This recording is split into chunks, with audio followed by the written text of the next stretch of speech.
జయ రామకృష్ణ. మనము దైవంతో సహజీవనంలో నెక్స్ట్ పార్ట్లో ఉన్నామండి.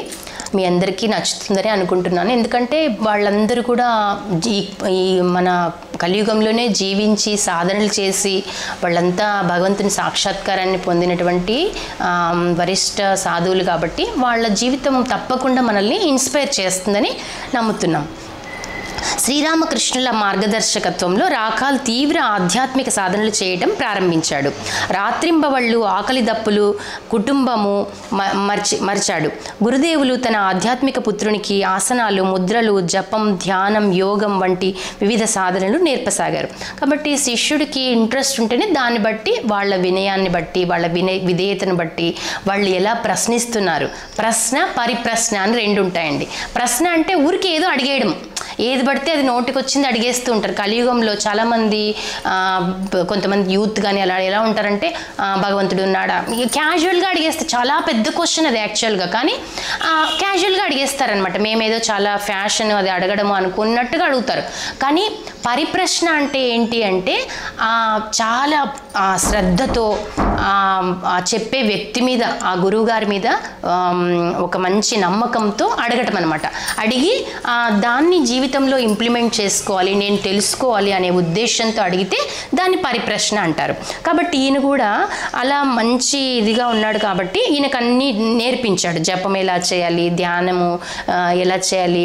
ఒక్కొక్కసారి ఆయన ఏం చేసేవారు, ఇలా స్పర్శించేవారు, జస్ట్ అలా కొంచెం అలా, లేకపోతే నాలుక మీద ఏదైనా బీజాక్షరాలు రాసేవారు, చెవిలో మంత్రం చెప్పేవారు. ఒక్కొక్క గురువుది ఒక్కొక్క స్టైల్ ఉంటుందన్నమాట.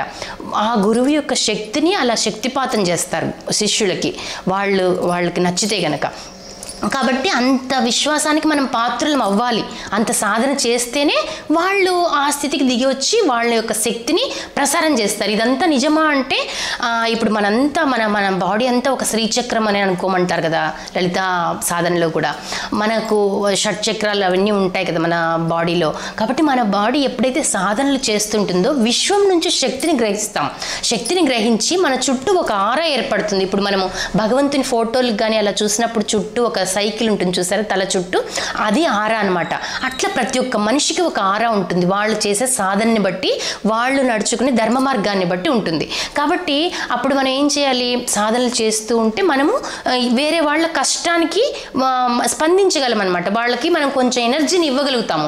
మనమే కష్టాల్లో ఉండి మనమే డీలా పడిపోతున్నాం అనుకోండి, మనం ఎవరికి ఎనర్జీని ట్రాన్స్ఫర్ చేయలేము. మనం ఒక మాట అవతల వ్యక్తికి ఒక ఇన్స్పిరేషన్గా అవ్వాలి అంటే మనం అంత సాధన, మనం ఏదైతే చెప్తున్నామో అది అనుష్ఠించే మార్గంలో ఉండాలన్నమాట. అనుష్ఠించిన యొక్క మాటకే ఎక్కువ విలువ ఉంటుంది.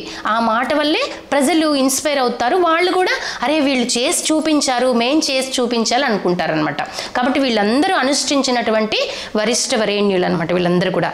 కాబట్టి ఏం చేశారు, ఒకరోజు గురుదేవులు జగన్మాత ఎదుట రాకాలకు శక్తిపథంలో మంత్రదీక్షను అనుగ్రహించి వివిధ కుండలిని కేంద్రాల యందు ధ్యాన సాధన విధానం బోధించారు. రాకాలు ఈ సాధనలు రహస్యంగా చేసేవాడు. రాకాలు ఈ విధంగా చెప్పేవాడు. ఒక మధ్యాహ్న సమయాన పంచవటిలో నేను ధ్యానంలో ఉండగా శ్రీరామకృష్ణులు శబ్ద బ్రహ్మం గురించి వివరించారు. ఆ అద్భుత చర్చ విని పంచవటిలోని పక్షులు కూడా వేదగానం చేయసాగాయి. నేను ఆ గానం స్పష్టంగా విన్నాను అన్నారు.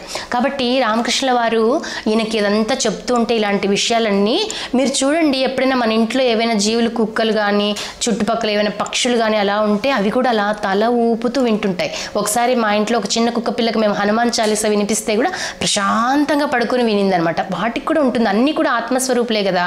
కాబట్టి ఆ శక్తి అనేది అన్ని జీవులు గ్రహించగలుగుతాయి. కాకపోతే వాటి యొక్క స్థితి, అవి ఎగ్జిబిట్ చేసే విధానం వేరనమాట. మనం ఎగ్జిబిట్ చేసే విధానం వేరు, అవి ఎగ్జిబిట్ చేసే విధానం వేరు. కాబట్టి ఏమంటున్నారు, పంచవటిలో ఆ పక్షులన్నీ వేదగానం చేశాయి. ఈయనకు ఆ శక్తి ఉంది కాబట్టి వినగలిగాడు. సామాన్యులకి ఏమనిపిస్తుంది, ఏదో పక్షులు అరుస్తున్నాయి అనుకుంటాం కదా. ఇప్పుడు ఎక్కడికైనా మనం ఒక నేచర్లోకి అలా వెళ్ళినప్పుడు, అందుకే నేచర్తో ఎప్పుడు కనెక్ట్ అవ్వండి అని చెప్తారు. ఒక కొంచెం సేపు అయినా అలా టెర్రస్ మీదకి వెళ్ళి ప్రశాంతంగా మార్నింగ్ టైము అలా సూర్యుడి నుంచి శక్తిని గ్రహించడానికి మనం ప్రయత్నం చేస్తే కనుక మనకు ఆరోగ్యంతో పాటు మంచి నాలెడ్జ్ కూడా వస్తుంది అనమాట. సూర్యుడిని చూస్తూ గాయత్రి మంత్రాన్ని జపించాలన్నమాట. అలా ఆ సూర్యుడి యొక్క శక్తిని మనము తీసుకోవాలి. అలా తీసుకున్నప్పుడు మనకు రోజంతా అలా ప్రశాంతంగా గడిచిపోతుంది. మళ్ళీ సాయంత్రం అయిందనుకోండి, మళ్ళీ చంద్రుని యొక్క శక్తిని గ్రహించడానికి ప్రయత్నం చేయాలి. మళ్ళీ నేచర్లో ఉన్నారు, నేచర్ ఎలా ప్రవర్తిస్తూ ఉంది. సో మనం ఒక వాకింగ్కి వెళ్ళాము, అప్పుడు ఎవరెవరు ఎలా ప్రవర్తిస్తున్నారో చూసినప్పుడు ఏమవుతుంది, సాధన మార్గంలో ముందుకు వెళ్ళినప్పుడు ఏమవుతుందంటే అదంతా ఒక నాటకంలాగా చూడగలిగే స్థితికి వస్తాడనమాట మానవుడు. అంతకుముందు ఏమనుకుంటాం, అరే వీళ్ళు ఎందుకు ఇలా ఉన్నారు, పొద్దున్నే కొంతమంది ఏవో పాపం యూట్యూబ్లో ఏవో పడితే అవి వింటూ ఉంటారు కదా. నేను కూడా అప్పుడు అనుకునేదాన్ని అనమాట, అయ్యో పొద్దున్నే వీళ్ళు ఏదో భగవంతుని వినొచ్చు కదా, ఎందుకు ఇలా వింటున్నారు అనిపించేది. తర్వాత కొంచెం సాధనలో కొంచెం పరిణతి వచ్చిన తర్వాత ఏమనిపించింది, ఇదంతా లోకంలో ఇదంతా ఒక నాటకం, ప్రపంచం అంటే ఇదంతా ఒక నాటకం అంతే. సినిమాలో మనం ఏదైనా క్వశ్చన్ చేస్తామా, సినిమాలో ఏదో ఒక సీన్ వస్తుంటుంది, అన్ని సీన్లు అలా వెళ్ళిపోతుంటే మనం చూస్తుంటాము. మనం ఎలా చూస్తున్నాము, ఒక సాక్షిలాగా చూస్తున్నాం. కాబట్టి గురువులు ఏం చెప్తారు, యోగ వాసిష్టంలో శ్రీరామచంద్రమూర్తికి చెప్పినప్పుడు, నువ్వు ప్రపంచాన్ని ఒక సాక్షిలాగా చూడటం అలవాటు చేసుకో, అప్పుడు ప్రపంచం వల్ల నువ్వు బాధపడవు, దుఃఖం కలగదు నీకు, ఏం జరిగినా నువ్వు చలించకుండా స్థిరంగా పర్వతంలాగా ఉండిపోతావు అని చెప్తారనమాట. ఆ స్థితికి రావాలంటే మనం అంత సాధన చేస్తుంటే వచ్చేస్తాం ఆ స్థితికి.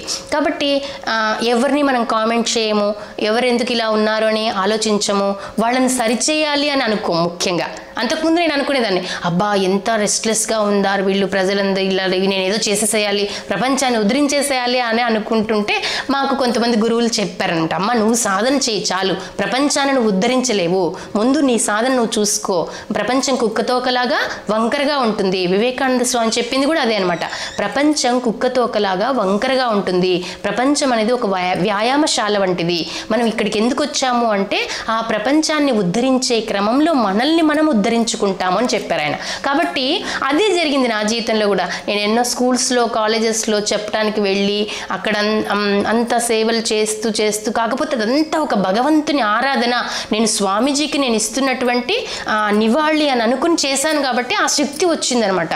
కాలినడకనే ఎన్నో చోట్లకు వెళ్ళి వాళ్ళని బెగ్ చేసి ఒక్క పీరియడ్ ఇవ్వండి అని చెప్పి ఆ పిల్లలకి వాల్యూస్ బోధించటము, ఇలా ఎక్కడి నుంచి వచ్చింది ఈ శక్తి అంతా అంటే మేము ఆ గురువులందరినీ చూడడం అయితేనేమి, వాళ్ళతోటి ఆ కనెక్షన్లో ఉండి వాళ్ళకి ఏదైనా డౌట్ వచ్చినప్పుడు వాళ్ళని అడిగి వాళ్ళ యొక్క గైడెన్స్ వల్ల అంత చేయగలిగామన్నమాట. సో స్వామీజీ పుస్తకాలు ఎవరైతే చదువుతారో వాళ్ళకి ఆ శక్తి సంక్రమించేస్తుంది అని చెప్తుంటారు ఆయన. కాబట్టి మనం కూడా అలా ధ్యానంలో ముందుకు వెళ్ళటానికి ప్రయత్నం చేద్దాం. మళ్ళీ వచ్చే ఎపిసోడ్లో ఇంకా కొత్త విషయాలను మనం చర్చించుకుందాము. సర్వం శ్రీరామకృష్ణార్పణమస్తు. లోకా సమస్త సుఖినో భవంతు. జయ రామకృష్ణ.